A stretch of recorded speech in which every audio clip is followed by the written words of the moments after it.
Woo! Am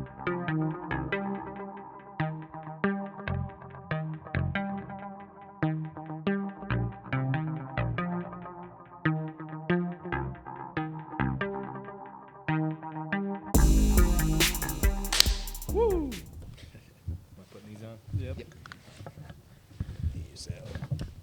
All right. Levels are all good. All right. Again, this is MCC Let's Talk. I'm Alex. That's Ryan over here. Hello, hello, hello. And our guest today, his name is also Alex. Alex, How's it going? My name's Alex. you have to get a little bit closer to when you talk. Sorry about that, man. It's No, one of you're those. Yeah, just one of those mics. Yeah. So every time you get closer whenever you talk, all right? Like this. Yeah. Yeah, that's good. That's good. So what's your name again? My name's Alex. I'm a student here at MCC. All right. So Alex, you're a student here. What are you studying here at MCC? My current program is photography. So I Nice, do a little bit nice. of photography, a little bit of business classes where I can, with electives or gen eds, and then yeah. How are you liking it? I love it. Yeah, it's right down the road from my house. Classes are pretty easy going. Teachers are good. So Yeah. I love your conversations with our teacher that we have, because we have class together. So I love listening to him and our teacher talk. We're not going to get into it, but it's a lot of fun, and I love how open they are about everything. So it's like, that's the cool part about here. Again, MCC, I keep promoting this school. The teachers here are actually pretty cool. You know, they're not really like the close. class, I don't feel like the classes are as big as maybe like your traditional universities where you got Yeah. 40, 50 kids and there's no way for the teacher to personalize anything Ex- or get to know people. So it's just kind of a turn and burn. Exactly. Isn't that right, Ryan? Yeah, exactly. That's kind of how it is too. Yeah. Yeah, I mean, that's the cool part about here. It's like you get to meet a lot of interesting different people, especially the instructors here, and then our students, like one of our classmates from Brazil. Yeah. I keep... Did you guys interview her yet? Not yet. I keep wanting to get her on here, but like she just has an awesome story, you know? Yeah, it's pretty interesting. Yeah. And you yourself, you have an interesting story yourself. I feel like it's pretty average. I don't know about that. I mean, let's talk about that. I mean, what's your background? You don't have to go really in depth. Just like the most like short. Well, going all the way back to school, high school, didn't do well. Didn't like it. Typical kind of military dude who had a plan and just got through high school. Right. Got to the military. Did that for a while, and then got out and did the contracting thing for a while, and that was fun. It paid the bills, but I was gone a lot, and so I decided that I wanted to start a business, and so Yeah. I've kind of I'm working on that now, and then school. If you're a veteran, it's just kind of crazy not to do. If you're a veteran, it's a huge benefit. It helps a lot. A lot of the classes I'm taking are in order to help me with my business, and then you have all the benefits from the GI Bill. Well, and again, it's like I would encourage to try community college first. Let's get those classes over done, and it's just like you feel a little bit more comfortable because it's such a small group. Whereas some veterans, they can't really handle big crowds and a lot of students because of some of the stuff maybe experienced in overseas. Just big crowds sometimes are like like myself, I hate big crowds. Like I just don't like it. Yeah. The workload for me has been the nice part. I don't know. I guess I've never been to a traditional university. I just have friends that have. I have a buddy who's at a bigger university in South Carolina right now, actually, and just listening to his tests that he's got to study for and the classes he's taking, the homework. It's just, I don't know if I could do all that. Honestly, yeah, I've been there too, where I've just heard friends talk about all their shit that they got to do for all the stuff that they got to do for their school, and it's just like, I could not. No, I got 2 kids, and so I've got absolutely. I've got other things that I have to be tended to. So my life is not school. So I put what effort I've got into school, and it's nice that I can still maintain. Exactly. I mean, it's still really cool that even as a dad, you're still able to go to school and continue your business. I like that. Right. Yeah. It's tough. It's a lot on my plate, but it's just kind of compartmentalizing, and putting things where they need to be. Yeah, that's awesome, man. Yeah. I mean, it just shows you that if you put your heart and effort to, you can manage anything and do anything kind of thing. You just have to find what you like to do. I mean, like, I really enjoy coming here because I love learning about photography and videography. If I did anything else, it's like, more of like, do I really want to be here type of situation. Exactly. Yeah. like I want to be here over I have to be here is what you want to look for. You're here all the time, so yeah. I'm not surprised by that answer. Yeah, this is actually true though. Yeah, and then okay, now you say you're going to be a business owner, you're an entrepreneur. Can you talk about what that is and what your goals are with that? Yeah, so kind of going back to the military, I did that for a while, and then, like I said, I did the contracting thing for a while, so I kind of wanted to step away from that, and I was like, well, what skills do I really have that I can translate to the real world? I know I want to try to do something for myself, business for myself, and, I mean, I could go open a restaurant or a fast food place, a chain, a franchise, something, but I'm just like, there's not really much passion in that. So I tried to look at, like, A, what am I passionate about, and B, what skills do I have and how can I create a successful business around that? So that's kind of how I stumbled into where I'm at now. Grew up playing airsoft as a kid. Stopped kind of playing it in my teenage years, and then obviously in the military. But since then, it's been 10 years or so. Since then, airsoft guns themselves have come a long way. I know this is a school thing, so I won't talk too much about guns. Right. But just the airsoft equipment itself has really come a long way and allows for that realistic, kind of authentic experience is what I'm kind of trying to capture for our facility. But it's an indoor airsoft facility. So you'll have your traditional force-on-force stuff, and then we'll have our little shoot house, which is for more individualized experience. We'll have night vision rental. The pro shop for people who don't have anything can kind of gear themselves up, purchase stuff from us, and then we'll also do training courses. Most of the training courses are recreational. We'll do some stuff with law enforcement a little bit later down the road, but for now it's more or less just trying to keep it recreational, keep it fun, but make sure it's authentic. People are kind of getting as close to the experience as what me and you kind of saw in the military. Just as far as training, I'm not trying to like put people in a war or train anybody for anything real crazy, but some of the training courses that I've been to personally, and I'm sure you probably have the same experiences, they're fun. Yeah. And there was more riding on the line for us when we were in. Some of them were pass fail. Some of them were kind of reputation was on the line, so it was a lot more stressful. But I still had a good time. So I'm just trying to remove all that stress and then just give people that same kind of fun experience where they can have an outlet and whatnot. Yeah. Just think of it as like a paintballing, but with like. Doesn't hurt as much. Yeah, exactly. And it's not as messy because we're all indoor. Yeah, it's all indoor, fun, and you learn something. You actually do learn, and you have to be open-minded about it because it's a lot of fun. It's a fun experience for everybody, not just a certain group, but everybody. And that's the whole goal with this, just to bring everybody and just have, can I say the equipment? Can I mention some of the equipment? Yeah. Yeah, like NVGs, night vision goggles. So you get to put some of these on, and I'm sure the majority of the people here have never tried anything like that on, and you put them on, you're like, wow, you're in a totally different world. And that's the cool part about his business. Like, I have yet to see anything like that out there with anybody doing that with the NVGs. Well, it's intimidating and it's tough. So I've worked a lot with night vision goggles. I got to a pretty high level where I was using very, very fancy night vision goggles, and it's cool. It's fun. It was way easier than the stuff me and you were using in the Marine Corps in the early days with the PVS-14s to single tube. Those things can get kind of tough, and it takes a lot of hours on those to actually become proficient with it. Yeah. Not a bad device, but it's just not ideal for someone who's never worn them before. So I kind of had to figure out how to create a experience for somebody that it doesn't matter if they have any night vision experience or not. As soon as they kit up and they go through the shoot house, they're having a good time. So comfort and function was a big one. So I kind of just had to take the leap and got the most expensive stuff that's out there. What does that sound like to you, Ryan? That sounds pretty good to me, actually. Everything's pretty good. All the levels are. No, I'm talking about the sound. Silly guy. Okay.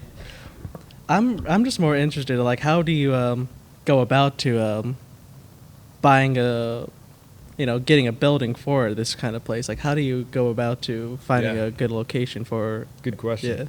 Yeah. That's a good question and I'll be happy to talk about that because that was something that if I can pass my experience on with that, and somebody else who's maybe in the same position can get benefit from it, then that'd be what I want. But that was tough. That was probably one of the harder things. It was kind of like coming up with a plan, putting the plan together, getting all that was. I mean, that's what I did for a while. So that was kind of that was enjoyable, time consuming but enjoyable. And so once that was done, I was like, oh, cool.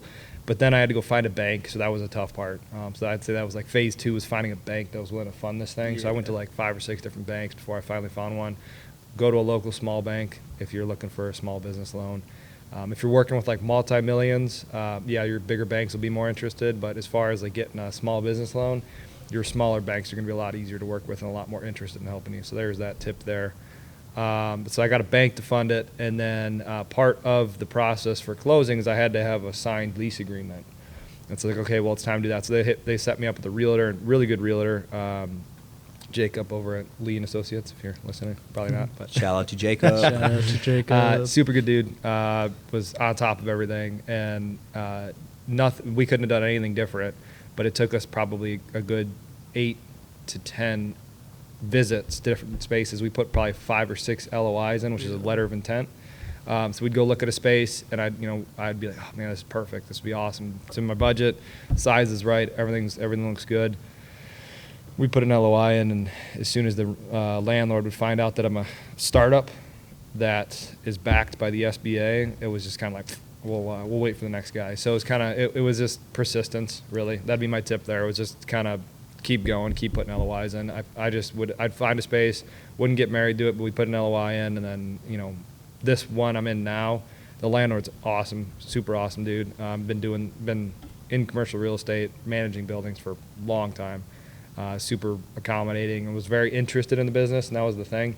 Most of these places you go to, you won't interact with the landlord. You'll just interact with the realtor. And so I got lucky, super lucky. The day we showed up there, he was there doing some work. So he got to, and I think the realtor was late or something, running behind 5 minutes or so. So I got to sit there and talk to the landlord for 10, 15 minutes, kind of tell him a little bit about who I was, and kind of all but begged him to give me a chance, really. And so that's just kind of how that a little bit of luck there, but persistence really won the day there. So how long do you think it took you to find this location? I mean, in the grand scheme of things, of what's been going on with it all the planning and everything, not that long. It took us about 5 weeks. That's awesome. But the total process, I'm sitting at about 1.5 years right now from when I started putting pen to paper. So. I mean, it is. I also do find it very lucky that you managed to talk to the landlord, because I know that getting in contact with those guys can be very hard. So you really did luck out. Meeting him the first time. With big spaces like that, there's lots of money on the line. There's filters. Yeah. Exactly. Yeah. So they don't interact with everybody that comes through a space. But Gene, my landlord, just kind of, he's a good dude. He's very involved with his tenants. And that's awesome, man. Yeah, that's cool. That's always a great thing to have. That's awesome. Yeah. See, persistence, keep at it, type of thing. Yeah, just like the skills you learn going to college. Yeah. Doing classes you don't want to do. What are you going to use photography for then? So advertising is a huge part of any business, really, especially a service-based business with a physical brick-and-mortar location like we have. And that can get expensive. And I've always been into photography, always been passionate about it. Did a few classes before the military in high school, and then just kind of fell. I brought a camera with me on a couple of my deployments, and got some cool pictures, and just always kind of like stayed in touch with it, but never really went in depth with it. And then with Instagram growing to where it has nowadays and all that stuff, and I just wanted to be able to take my own pictures. Yeah. And so I figured it'd be a really good outlet for me to A, use my GI Bill, but B, learn really the ins and outs of product photography and lighting. And like I met you, so we did that video together, and that thing turned out awesome. So it's all kind of starting to translate and show its face and benefit that so far. One of my beliefs, I don't know if it's accurate or not, and honestly, I really am a strong believer in this. Like, if you've experienced any kind of, like, as a veteran, anybody thinking to go to school or anything like that, I really suggest trying some kind of art while you're going to school, maybe photography, videography, any kind of art that would like balance everything out for you. Like, you're doing business, and that's a lot of stress, I'm guessing. What do you mean? Like, just all you have to deal with, the entrepreneur paperwork, all that stuff. I mean, I'm sure like that's a lot on your table, but you're used to that. But you need an outlet as well. Yeah, you need some creative outlet. Creative outlet, just to not be overwhelmed by like the black and white. because life is just more of a gray, type of thing. No, I see what you're saying. I don't know, not to sound too cocky, but I enjoy the chaos of a business, trying to track all these things and make sure you're getting in touch with this person or making sure you're tracking this order, this construction, or like just so it's a lot of stuff going on. For me, honestly, the hardest part was waiting. Yeah. Because I had this business plan done, completely edited, done about a year ago. That's so awesome. About 6 months of planning with it and getting a mentor and kind of going through different things and a lot of research. I thought 6 months was, more than enough, and so I was ready. I thought, okay, here's my plan, give me the money. And so it took a long time for the bank to get their stuff together. And small banks usually typically work pretty slow with something like this, just because of all the due diligence. And I also went through I got backed by the SBA, which is the Small Business Administration. And so as a veteran, they have some pretty good programs, so they backed my loan. So that's a government agency, and no government agency really does anything too fast. So, right. Yeah. It was tough. Yeah, that's the funny part. Just It's waiting. the waiting part. I love how we hate waiting, but we're so used to it because we always had that hurry up and wait mentality. Yeah. Get here at certain time, and then we have to wait longer for some odd reason. Yep. 15 minutes prior to wait.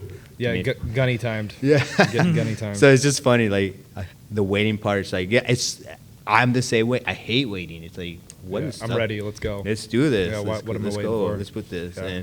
And I mean, like you, Ryan, I love hanging out with you because you're really laid back about it. It's you're Yeah. I'm like, dude, I need to pick your brain on how to chill a little bit more. I mean, I get that. In my experience, I've just learned that it's easier to be patient with things rather than yeah.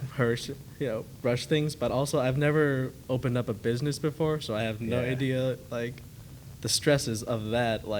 If you already have a plan as well and Yeah. you want to get it started. So yeah, I don't know what. Yeah. I feel like I would probably not be that patient in that scenario. Well, I mean, my wife, you met her. She's a big part of this whole thing. So we bounce a lot of ideas off each other, and Yeah. we've done most of this together. And we have a saying that we very regularly kind of recite back to each other if we're starting to get a little too antsy, and it's mistakes love rushed decisions. I love that. So. That's awesome. Yeah, it's awesome. Because some of the stuff, I've had this, like I said, I had my original business plan typed out and edited and done, over a year ago, probably at this point, and there is still things in it that have changed. Yeah. I got to that point, I was going to do this, and then paused, took a breath, and was like, that's not going to work for this, or there's a better way to do that, and then move forward. So if I would have just rushed through everything, I probably would have made some pretty big mistakes. Yeah. I'm glad that you didn't. You took the time to sit through and think these things through. It shows that you're really passionate about this idea and you wanted to go through well. Yeah, well, there's a lot on the line. There is, but there isn't. Getting my personal finances and the personal side of the house all in order and making sure that if this thing doesn't work out, it's not going to affect my kids and Right. what they're eating for dinner or where they're staying at night. So. That was kind of the first and foremost. How can we do that? So with the help of my wife and everything, we've been able to achieve that. But so the business is kind of autonomous. But yeah, I don't want to fail. I mean, I got bigger plans than just this business. This is just kind of the start of everything that I'm trying to do. So the main reason, honestly, I brought Alex and I asked Alex because I just want to show people all the interesting people that go to this school, not just people that our students aren't doing really much but just working, but we have people here that are actually starting businesses on their own and still going to school and have a wife and 2 kids and a cool dog. Awesome. She's my outlet. Yeah, awesome dog. And plus you're active, right? You're doing all these crazy hiking stuff, but you're trying to come up with That's kind of my what do you call? Oh no, sorry, you didn't say that. I did. But about the dog being my outlet. Me and her go on adventures all the time. Yeah. If it does get too overwhelming, there's just too much going on. A lot of times, if I just go do a hike or a run, it just kind of clears everything up. Being active really helps, honestly. Just I'm a big proponent on being active, getting out there, doing something. It's really good for you. But hiking or getting out there, just stress reliever and stuff like that. But just putting that in there. It's my show, so I can do whatever I want. Just joking. All right, guys. Alex, I really appreciate you coming in and talking. It's a lot of fun. It's really interesting hearing your story and what you're trying to do. Especially, I can't wait to see what you're gonna put out there for your photography. Yeah. And promoting stuff, because I mean, just doing the video with you was a lot of fun. So Yeah. I can't. We got a lot more to do. Yeah, can't imagine what you can do with just your photography. Is that doing that in there as well? Is there anything you want to promote? Put in your Instagram or anything like that? Sure. Yeah. So the name is Panoramic CQB.